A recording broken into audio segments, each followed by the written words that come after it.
Bukannya kalau ada pertambangan gitu akan merusak ekosistem lautnya?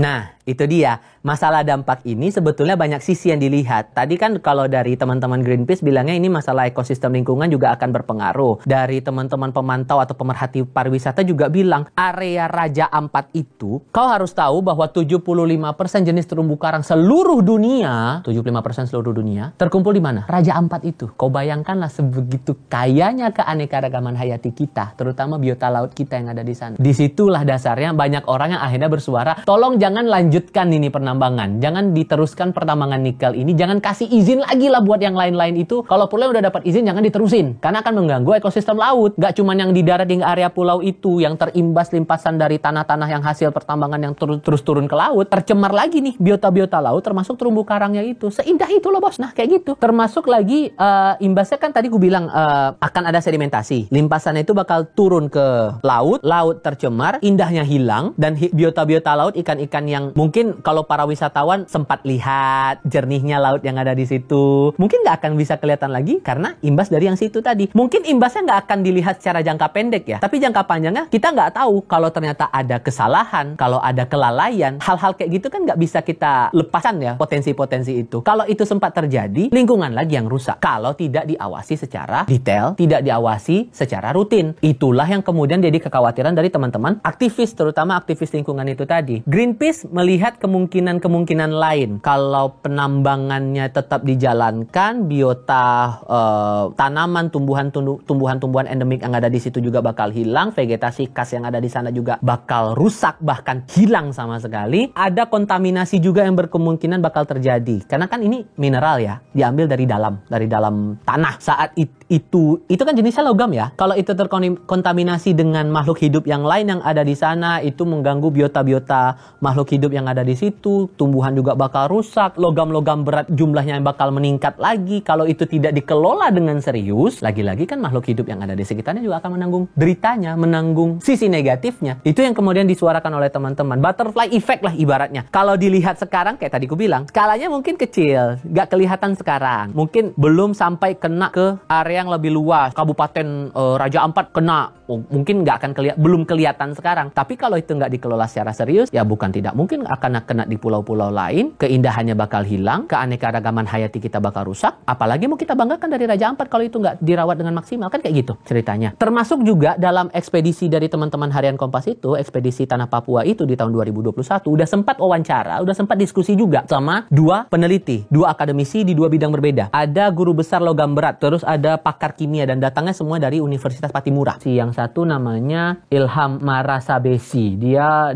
dosen Fakultas Perikanan di Papua. Dia bilang kalau aktivitas penambangan di pulau kecil itu rentan memicu kerusakan perairan. Kalau kasusnya kita spesifikin lagi di Pulau Gok, kalau kuliah catatannya bisa merusak perairan Raja Ampat secara keseluruhan. Tadi udah sempat kusinggung kan. Kecil.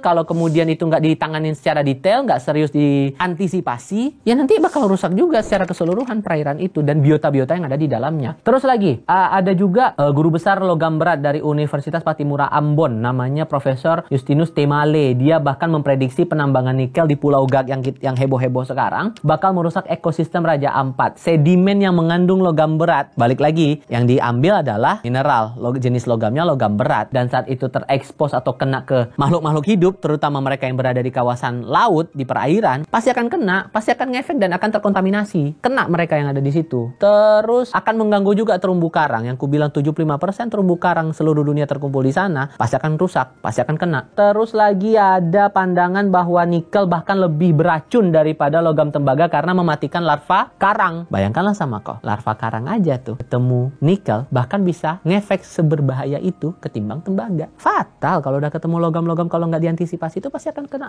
Laut sebagai sumber utama protein. Bayangkanlah kalau udah kena kontaminasi logam berat, ditangkap sama warga sekitar, dijadikan konsumsi buat mereka, itu yang dikhawatirkan. Saat masuk logam berat dari yang mereka makan itu tuh, biota-biota laut yang di sana, ikan lah kita ambil. Ikan yang biasa mereka konsumsi, terpapar dengan zat-zat berbahaya yang dari hasil penambangan itu, dimakan sama mereka, pas masuk ke dalam tubuh, efeknya apa? Ganggu kesehatan lagi. Dan bukan tidak mungkin, gangguan kesehatannya, skalanya, skala berat. Tertangannya atau enggak? Nah, kita nggak tahu, apalagi kan areanya area daerah yang di area kepulauan begitu.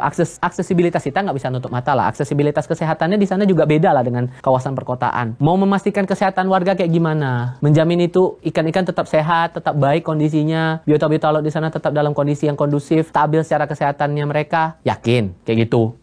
Padahal kan warga Papua itu kan dia makanannya salah satu utamanya dari laut kan. Karena mereka tinggal di area pesisir. Nah itu. Wajar mereka begitu. Bayangin kalau misalnya ikannya jadi teracun.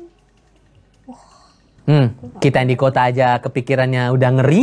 Iya. Apalagi kalau nanti ngeliat kondisi di situ yang sebenarnya kayak gimana. Walaupun ini pun jadi polemik lagi kan. Beda pandangan satu dengan pandangan yang lain. Terus lagi, ada pandangan juga nih dari pakar kimia namanya Abraham Mariwi. Sama-sama dari Universitas Patimura Ambon juga nih. Dia bahkan bilang banyak logam yang biasanya berasosiasi dengan tambang nikel. Tanpa disadari risiko besar bagi manusia dan lingkungan. Masih ada sangkut pautnya toh? Menurut dia katanya nih, nikel yang menjadi mineral utama bisa menyebabkan toksik, racun buat manusia. Nggak cuma organ dalam, sampai iritasi kulit juga bisa. Kan expose-nya kayak tadi ku bilang, expose ke makhluk hidup nggak cuma buat mereka-mereka biota laut atau tumbuhan-tumbuhan yang ada di sana. Kalau kita kena paparan itu, kena dari air yang racun-racun logam berat itu, iritasi kulit lah, gatal-gatal lah, atau mungkin bakal lebih fatal daripada itu. Apalagi gangguan pernapasan bahkan bisa. Organisme air yang ada di situ jelas mengganggu kualitas tanah dan air. Zat merkuri dan arsenik, produk makeup aja kan nggak boleh ada zat merkuri kan?